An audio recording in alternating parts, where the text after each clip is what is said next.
Welcome to the You Are It podcast. My name is Alejandra Orozco. I am a social science researcher and an energy healer. You Are It has been created to support you in expanding your perception of reality. You are loved and absolutely deserving simply because you are, not because of what you have accomplished.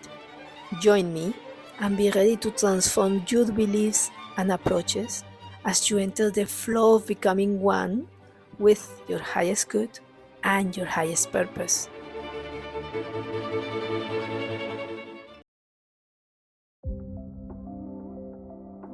We and all that is are so perfectly designed that not even a life of oblivion can help us escape our destiny as sources of light.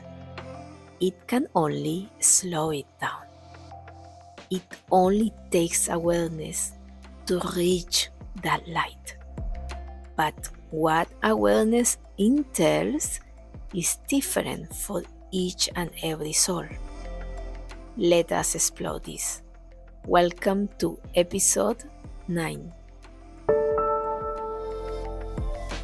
Hello everyone.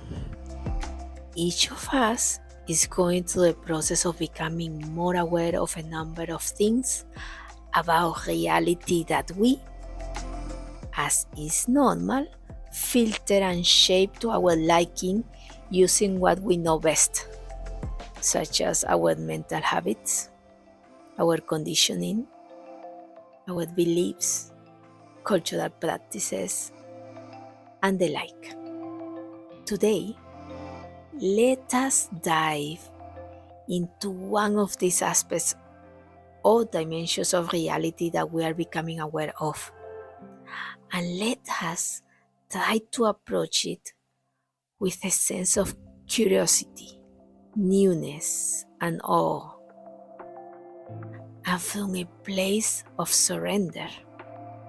Because becoming more aware is not meant to be used as a tool to beat ourselves up or others, but to achieve discernment and ultimately enlightenment.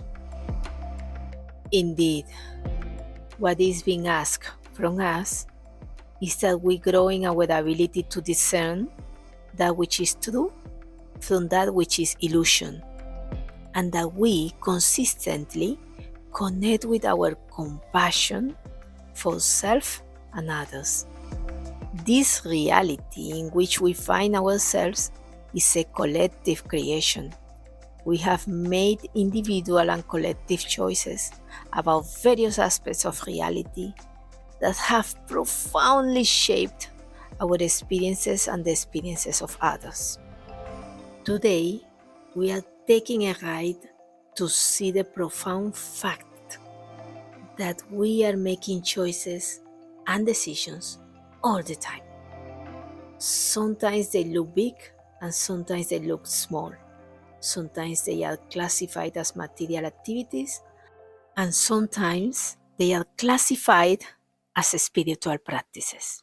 But in reality, they are always spiritual choices and actions. Yes, even when you are sitting down to watch TV or when you are at your job trying to make some money.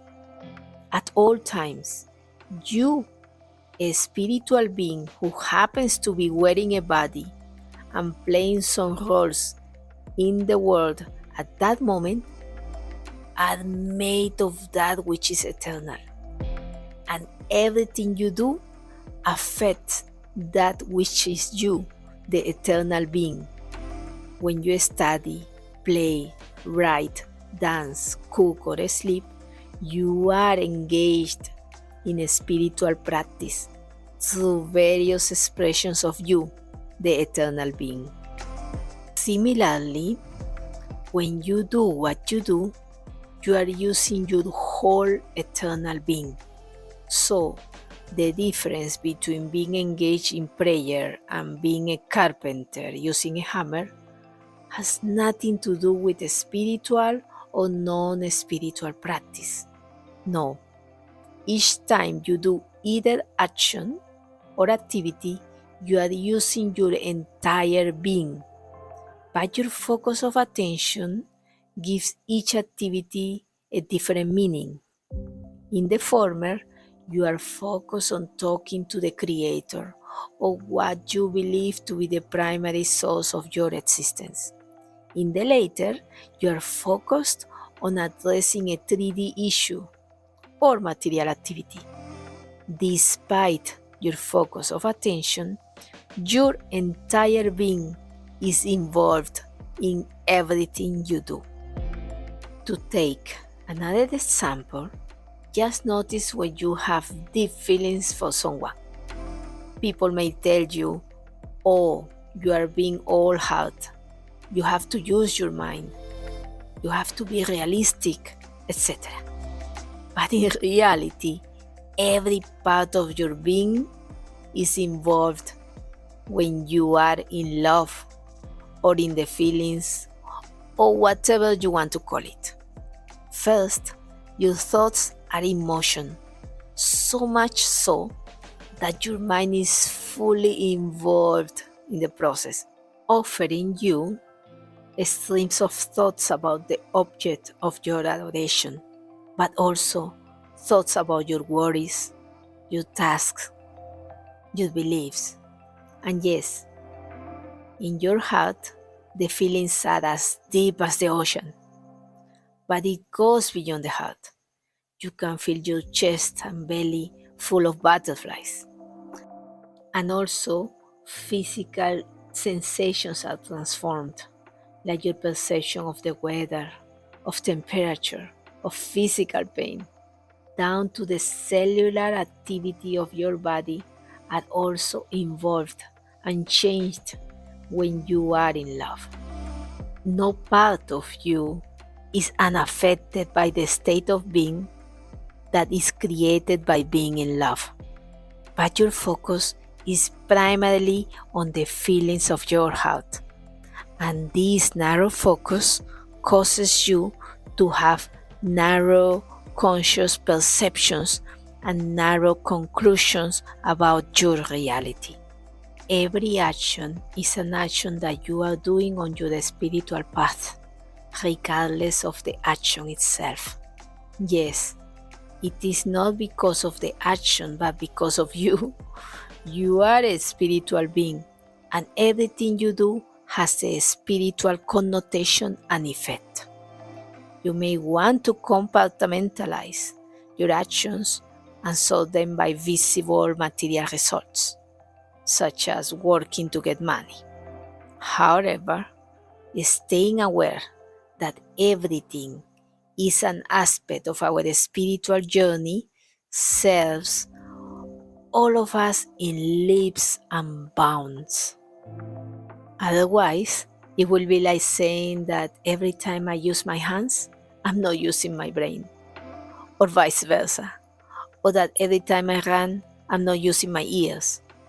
You are always using your whole self in whatever you are doing, but your focus and conditioning determines the synchronization and flow of all the dimensions or components of your being.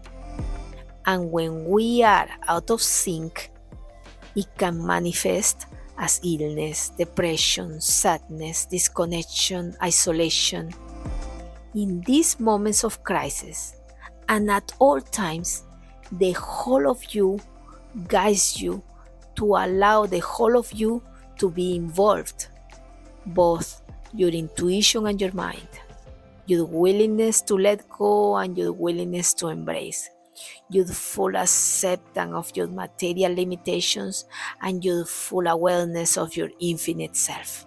All of it is guiding you. All of this and more is what and who you are, a mystery upon a mystery that is within a deeper mystery. What you love, you transform. Love the you that is before you, and the you that is unlimited will finally become visible to you and be you. Our ego or mind has a reason for being, and the fact that we have persisted in this physical body for decades suggests that it has done a great job of keeping us alive. But to recognize who we really are requires that we move beyond the mind.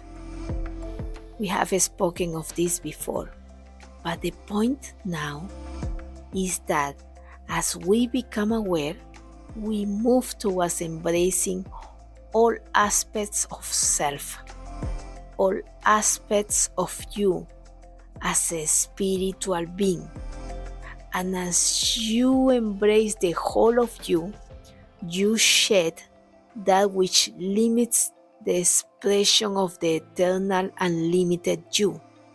As you embrace the unlimited you, you will see the deeper meaning of every experience you go through and the absolutely profound reason and impact of everything you do and of being alive at this moment in time and under these circumstances.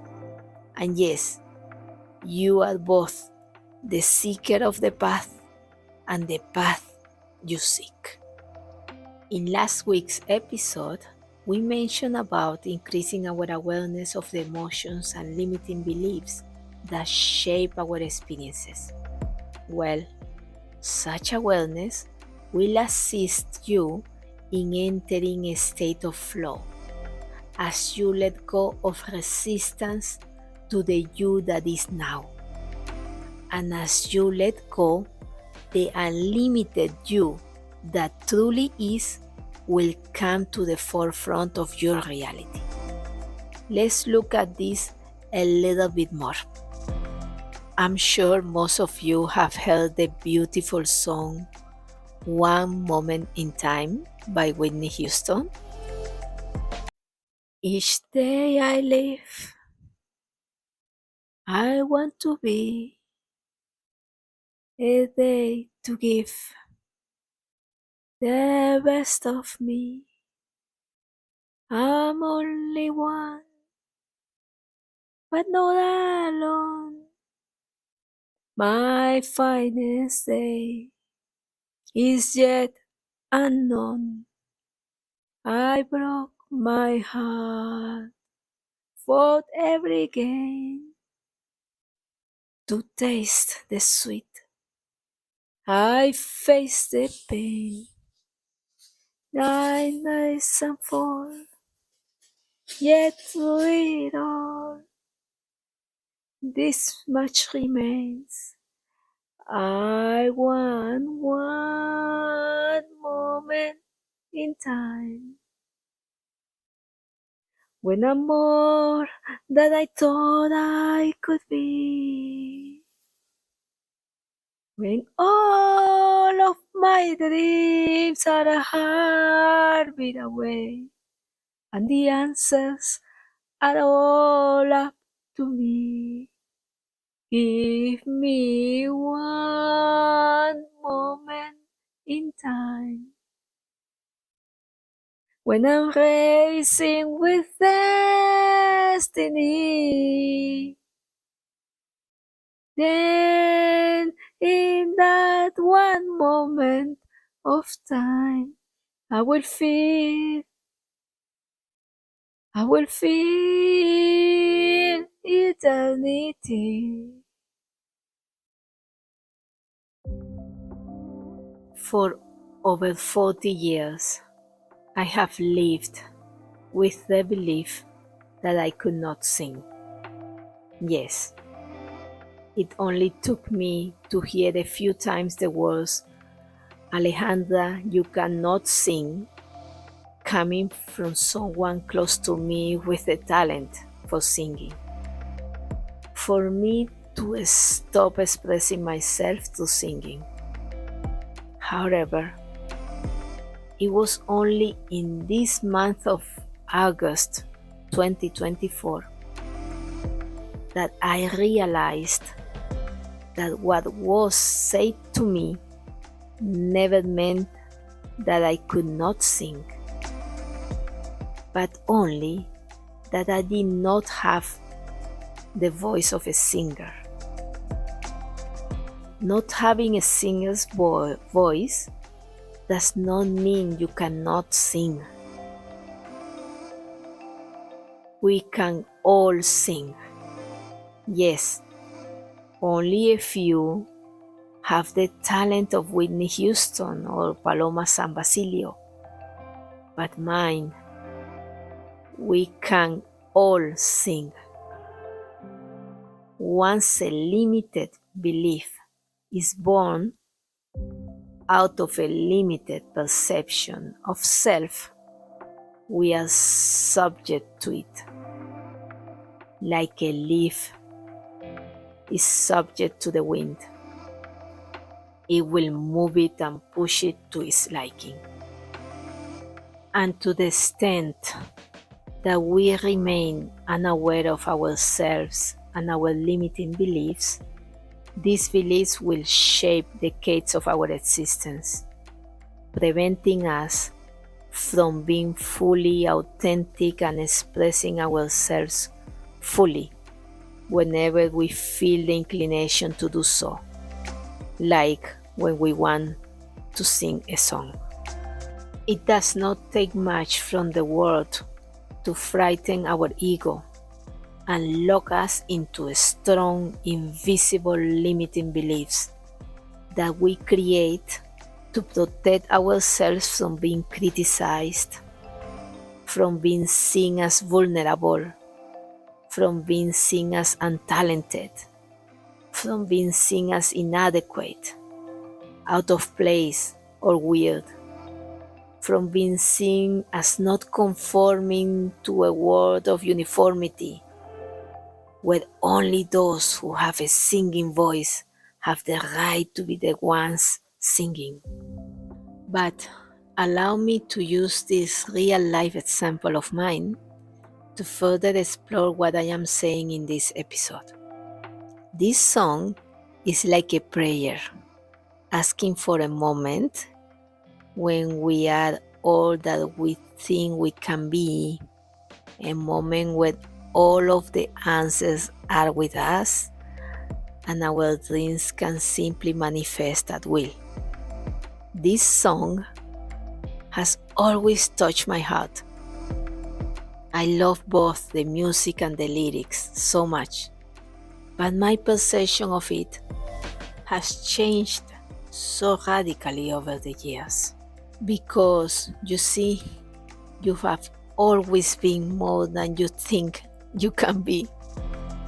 And the answers to your greatest dilemmas have always been within you, with you, never outside of you. The prayer that is the song was answered the moment you were born. And there is the part that says, when all of my dreams are a heartbeat away. And in a heartfelt way, I share with you that you and all of us have been living a dream where your beautiful true reality is dancing inside of you, waiting for you to awaken from the illusions of the dream that you have chosen so far to call your reality. How are my dreams just a heartbeat away, Alejandra?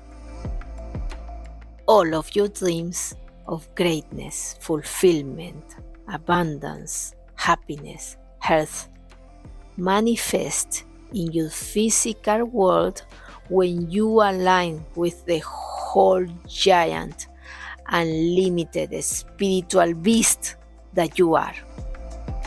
And as you do that, the beliefs that support all of your dreams become palpable, easy to embrace, possible, true to you.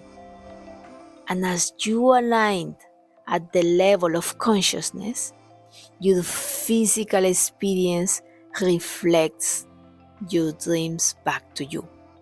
Remember, matter follows consciousness, not the other way around. And you can only experience what you know exists. If you have never embraced the deep awareness that you are truly the manifestation of abundance and fully deserve it as a divine creation, it will be quite impossible for you to recognize, build, and experience abundance outside of yourself. Let me share with you an exercise to go deeper in the exploration of your beliefs connected to the self. Relax. You can close your eyes or keep them open. And then make the following statement. I love myself. Now, witness how you feel about this statement. If at any moment you think, well, yes, I love myself, but sometimes, there, you can see it. You are witnessing how your love for yourself is conditional. It is a love that you show when you do well here or there, but that you suppress when you underperform, or when you lose your patience or your temper, or when you make mistakes. The flow of love to yourself has been stopped by you because the emotion of betrayal, of disappointment, is dissonant or does not harmonize with a state of love. So, in this case, you see yourself as wrong, flawed, not fully divine because of a certain action, thought, emotion of yours. In this way, you realize that you have made a judgment about yourself and found yourself unworthy of unconditional love. And guess what? If you believe that you are not worthy of love, whenever you have a flaw in your character, then you will not experience love when you make mistakes, no matter how much love is poured on you at all times. Oxygen will still be available to you, but you, in your state of judgment and disappointment in yourself, will be in a frequency so opposite to the frequency of love that the love that always surrounds you will be out of reach for you, inaccessible or invisible to your perception, because that state of being blinds you to the reality of love. And what we do to ourselves, we become masters at doing to others. Allow me to invite you to be brave, to explore statements like, I deserve to be happy. I always expect the best. I welcome change in my life.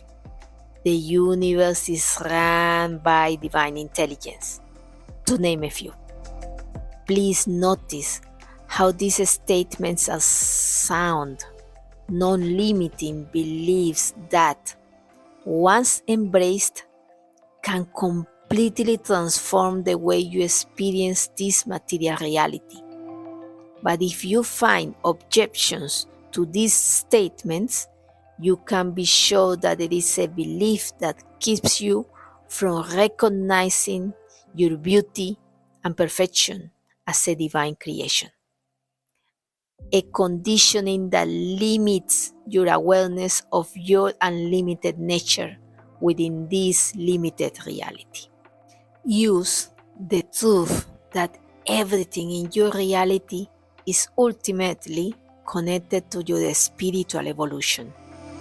Make every action of yours count, even if it is a materially oriented action. You know that every moment is your moment to become aware of all that you already are, beyond what you think you can be. I cheer for you as you gather the courage to face what has limited you in your multifaceted interactions within this 3D reality. And as you find your light, the whole world becomes brighter.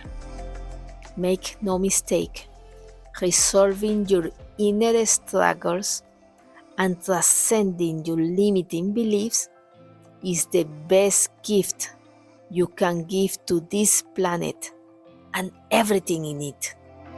Sometimes we have a small impact with our words and actions, but there is no greater impact than that which we offer when we are in resonance with the frequency of unconditional love. Yes, the greatest gift we offer the world is the gift of being a fully present, fully loving, and healed soul. It is a joy to share this time with you. The one speaking to you is Alejandra, and you have been listening to You Are It. Talk to you very soon.